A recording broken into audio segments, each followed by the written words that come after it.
गांधी की तरह इस कानून को फाड़ता हूं। क्या धमकाना चाहते हो भाई? संसद का कानून है, सबको स्वीकार करना पड़ेगा। उनको एक और पाकिस्तान बना लेना चाहिए वहाँ पे। आने वाले सालों में आप इंडिया को टूटता हुआ देखेंगे। भाई पहला पाकिस्तान बनने के बाद तुमको क्या मिला? जीडीपी माइनस में, बिजली हर तीसरे दिन आती है, आर्मी पीएम से ज्यादा पावरफुल है और आवाम भिखमंगी आईएमएफ के टुकड़ों पर पड़ती है। और चाहते हो भारत के मुसलमान तुम्हारे जैसे बने?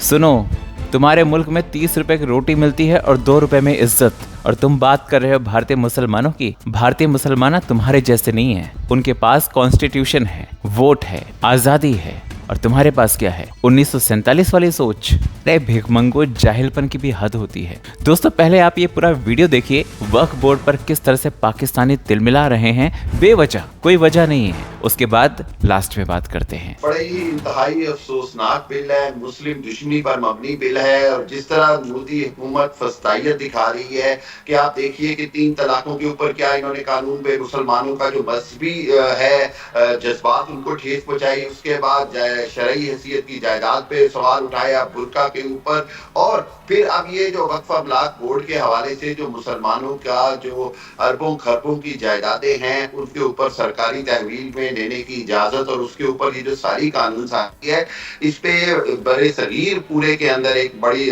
मैं समझता हूँ कि तहफुजात हैं, बड़ी परेशानी है। और खुद इंडिया के अंदर जमीयत उलमा इस्लाम हिंद, असदुद्दीन अवैसी और बहुत सारी मुसलमान तंजीमों के अलावा एमनेस्टी इंटरनेशनल और जो दूसरी सेकुलर जमातें हैं, उन्होंने भी इसके ऊपर तहफुजात और एहतजाज का ऐलान किया है। ये एक ऐसा मुस्लिम दुश्मनी पर मबनी बिल है जिसके नतीजे में मुसलमानों की अमलाक, मुसलमानों का तशख्खुस, मजहबी आज़ादी और माशरती तौर पर जो उनके ऊपर जो हकूक हैं, उन सब पे डाका मारा जा रहा है। तो पिछले 10 साल से कह रहा हूँ, बल्कि इससे भी ज्यादा, कि इंडिया की जो टूट फूट है उसकी वजह ही वो जो उनके अंदर जो मजहबी रवादारी खत्म हो गई, सेकुलर इंडिया का चेहरा बेनकाब हो गया। इसकी वजह से ही आइंदा आने वाले सालों में आप इंडिया को टूटता हुआ देखेंगे। मुख्तलिफ 7 रियासतों में तो मुकम्मल तौर पर तकरीबन आज़ादी की सूरत हाल है और बगावत मुकम्मल तौर पर कामयाब होती नजर आ रही है। बांग्लादेश के सदर ने बड़ा वाज़ेह चाइना में पैगाम भी दिया पूरी दुनिया को। और इसी तरह सिख के खिलाफ जो कुछ हुआ, किसानों के खिलाफ जो कुछ हुआ, और 25 करोड़ से ज्यादा मुसलमानों के साथ जो कुछ हो रहा है, ये खुद इंडिया अपनी ही हिंदुत्व पॉलिसियों की वजह से टूट फूट का शिकार होगा। और उसकी वजह सिर्फ यही होगी कि जब आप नाइंसाफी और जुल्म एक हद से बढ़ के करते हैं तो फिर कुदरत का निजाम हरकत में आता है, और ये माइनॉरिटीज की तहरीक जो है ये बहुत जोर पकड़ती नजर आएगी। और आप देखिएगा कि आइंदा आने वाले दिनों में खुद इंडियन सरकार को कितनी मुसीबत पड़ेगी। इंडिया के मुसलमानों की जब बात आती है या इंडिया की बात आती है तो आपके माइंड में क्या क्या चीजें आती है? चले सबसे पहले ये बताएं। इंडिया के बारे में जो बात आती है वो यही आती है कि उनको आज़ाद हो जाना चाहिए।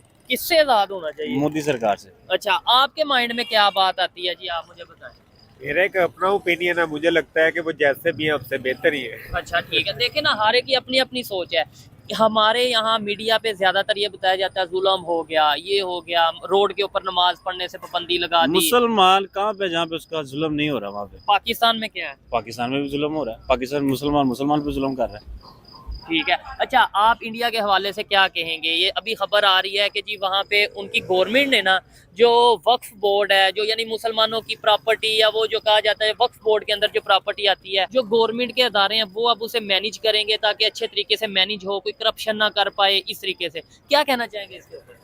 जी, वो यही है कि जिस मुल्क में जिस एक मजहब की अक्सरियत हो तो वो जारी बात है उनके फेवर में बात जाती है। अच्छा, तो वहाँ पे वो बाबरी मस्जिद की बात आ जाए, किसी चीज़ की भी बात आ जाए, तो वो फैसला कुछ भी होता है ना, तो वो हिंदू के हक में चला जाता है। ठीक हो जिस गया। तरह अगर हम अपने गिरेबान में जाएंगे तो इधर भी हिंदुओं के साथ जुल्म होता है। अच्छा, कहाँ पे होता है? सिंध की साइड में, उस इलाके में अगर आप जाए ना, पंजाब सिंध से में तो निकल के, हर बंदे के साथ होता है। सिंध सही है, खासकर हिंदुओं पता के है, साथ सिंध- होता है और सिंध बहुत ऐसा ज्यादा नहीं हो- होता है। नहीं, हिंदुओं के साथ क्या, आप कैसे कह सकते हैं? आपका कभी सिंध का विजिट हुआ? नहीं मतलब वीडियोस ही देखते हैं और क्या, सोशल मीडिया सोशल मीडिया ये आजकल ठीक वैसे है। कौन सा। मैंने खुद सिंध का विजिट किया है और वहाँ की जो सिचुएशन थी वो सबके सामने पहुंचाई है। जिन लोगों ने मेरी वीडियोस देखी होंगी, वहाँ पे देखा एजुकेशन की बड़ी कमी है, वहाँ पे घरों की, पानी की बड़ी कमी है वहाँ पे। ठीक है, तो क्या कहेंगे आप, जो हमारे इधर खबरें आती हैं इंडिया से इधर खबर आ गई भाई कि मुसलमानों को अब मार पड़नी है। ये पहले दूसरे मुसलमानों का तमाशा देखते थे, अब इनके खुद टाइम आ गया। ठीक है, आप क्या ये कहेंगे? दूसरों के लिए बोलते नहीं है, उन पे कभी ना कभी टाइम आता ही आता है। जी,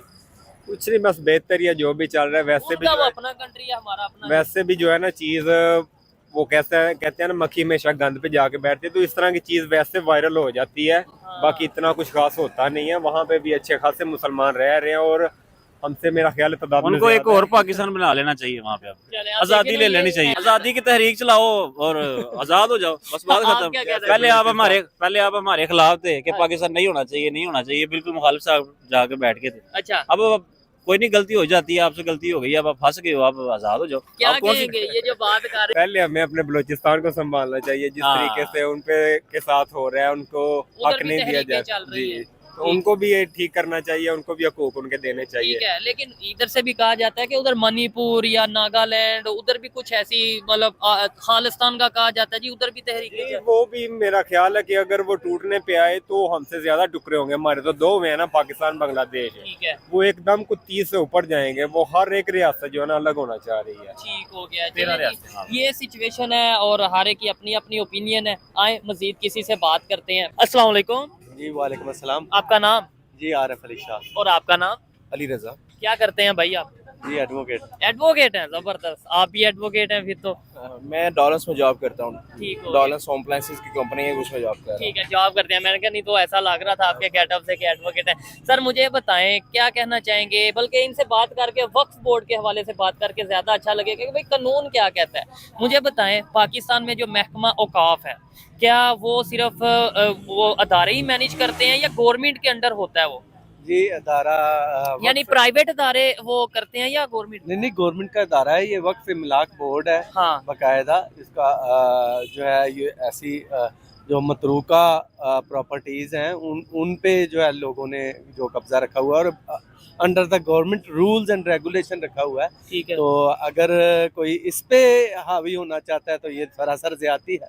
और वैसे भी मुसलमाना ने आलम जो है उनके साथ ज्यादती होती चली आ रही है। ठीक है, जैसे फ़लस्तीन में हम ईद के बाद ये ईद के अय्याम ही गुजर रहे हैं, ठीक है। तो हम उनके दुख में बराबर के शरीक हैं। तो दोस्तों सुना आपने पाकिस्तानियों को खुद के घर में चूल्हा तक नहीं जलता और इनका इंटरेस्ट हमेशा इंडक्शन में रहता है। भाई सुनो, ये भारत का इंटरनल मैटर है, समझे।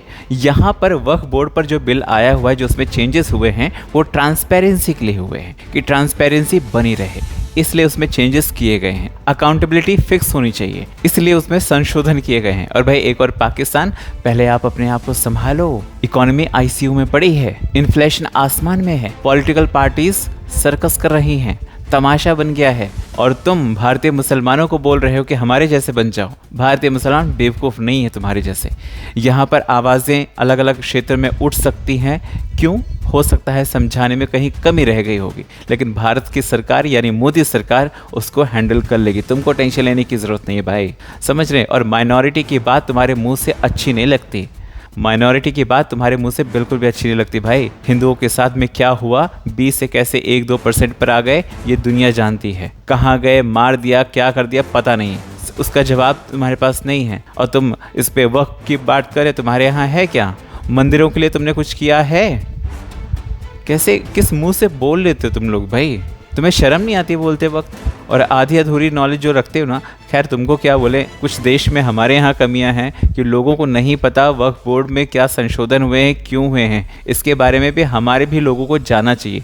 लेकिन हमारे भी यहाँ जो राजनीतिक पार्टियाँ हैं वो सिर्फ अपना पापड़ बेलने के चक्कर में आम आदमी जो आम मुसलमान है उसको इतना गुमराह कर देते हैं कि उसको समझ नहीं आता कि है क्या, विरोध करना है या इसका सपोर्ट करना है। आप लोगों का क्या कहना है, कॉमेंट करके बताएं, क्या ये सच है? कॉमेंट करें।